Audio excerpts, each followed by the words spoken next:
Georgia's president has called on Western nations to support the protest movement that's seen thousands of people take to the streets for a fifth night in a row. There have been violent clashes between police and demonstrators in the capital, Tbilisi, with more than 200 people arrested so far. Georgians are angry at the government's decision to suspend EU membership negotiations until 2028. Critics say the newly elected government is trying to keep the country under Russian influence. Georgia's president, who plays a largely ceremonial role, has rejected the election results, saying the governing party rigged the vote with Moscow's help. The EU Parliament has called for fresh elections following claims of voter intimidation, manipulation and foreign influence. Well, Hans Gudbrod is Professor of Public Policy at Ilia State University in Tbilisi, and he joins us now. Good to have you with us, Hans. Now, as you saw, there are thousands of protesters pouring on the streets against the government. Were the events of the past 24 hours then triggered by the government's moves to strike the EU membership off the agenda?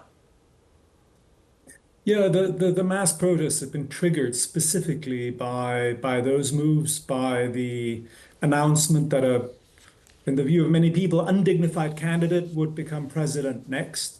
But more broadly, they've been triggered by the sense that the government is stealing the country's future.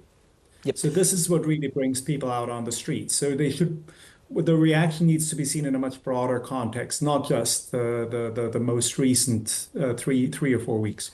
Yeah, we'll look at the broader context a little bit later, but for the current incidents in the past few days, hundreds of protesters were arrested and authorities are being accused of beating them before they were taken to detention. Is that your understanding? Yeah, that's my understanding. And the will to what the government has done is they've taken the identifying marks off the policemen. So this is by Georgian law. They should actually wear identifying marks.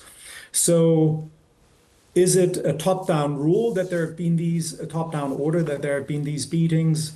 We don't know that. But what we know for sure is that the government put in place a system that guarantees impunity to policemen who kick protesters while they're down, who beat them when they're in detention. So this unfortunately is a big problem. And they're also going for the press. That's very important to mention. Yes, and Hans, can you tell us how influential is President Salome Zurabishvili in this? She does not see the Georgian Dream Party government as legitimate. And we're going to put up some of her recent tweets over the last few hours saying that people are rising up against the Russian puppetry regime and that freedom of expression and basic rights are being violated. What do you make of what she's had to say about Russia's involvement in all of this? Well, it's very important to understand for people outside Georgia is that Salome Zurabishvili was actually elected on a Georgian Dream ticket. So she comes from that camp and just has seen a drift of the ruling party in a very, very different direction. What's very clear is that the methods are so authoritarian, they're so repressive, that to everyone, they just strike them naturally as Russian, as an attempt to extinguish civil society, as an attempt to kind of subjugate citizens, and really to tell them that they have no say in the way in which their country is run and where it's taken. I'm curious because, as you mentioned, she was a pick of Georgian Dream. They've been in power for quite some time. I think it's the fourth term at the moment. Can you sort of pinpoint to us how this government, the Georgian Dream government, became more progressively authoritarian over the past few terms? Yeah, so in a nutshell, the Georgian government had a fairly good run for the first 8 or 9 years, actually bringing in a lot of reforms and actually taking the country towards the West, and also putting into the constitution Article 78 that obligates the government and everyone in government to take the country and integrate it with EU and Euro-Atlantic institutions. And then in 2020, 2021, there's a sharp and almost vicious turn in a very different direction. Much of that can probably be explained by the fact that really the country is governed by a single man who can be characterized as the loneliest man in the Caucasus. He's largely secluded, gives few interviews, and if he changes his mood, the country has to change direction also. Yes, on that note, with the Prime Minister, can you tell us what's the situation on the ground? How many Georgians do you believe actually support the pro-Western opposition, and how many actually do support the Georgia Dream Party? Well, the residual support for the government, the credible support across the entire country, so if you have the full population, not just the voters, is about 32%.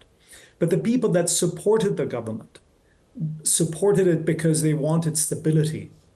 What the government has now done is it's engaged in radical ruptures. It's broken off essentially the relationship to Western partners.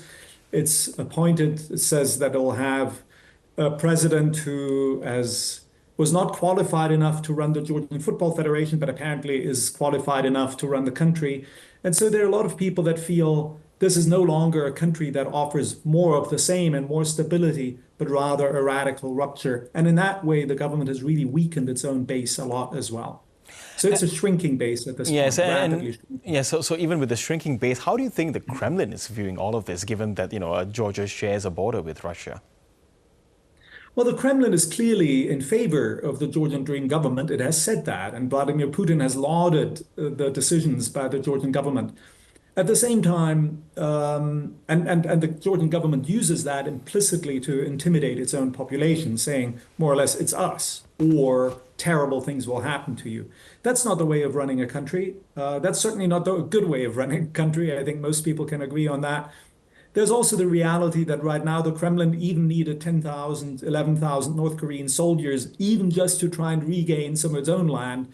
So while it acts very big, it does it engages in a lot of malfeasance. In the end, this is actually a moment in which I think the fate is up to the Georgian people themselves.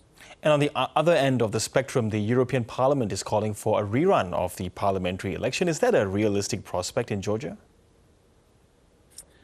Well, right now it's a very kinetic situation. It's very fluid. Where exactly we're going to be, let's see. There's a lot of defections in the government. In a way, it's not just about elections. It's about getting back to constitutional order, getting back to the courts actually being independent, getting back to the Central Election Commission not being part of the rigging, but actually being part of conducting proper elections. Elections most likely would be part of that, would need to be part of that mix, but there's a more wholesale reset and return to the constitutional order that's needed for Georgia. Okay, Professor Hans Gudbrod, really good to get your analysis. Thank you so much. Thank you very much.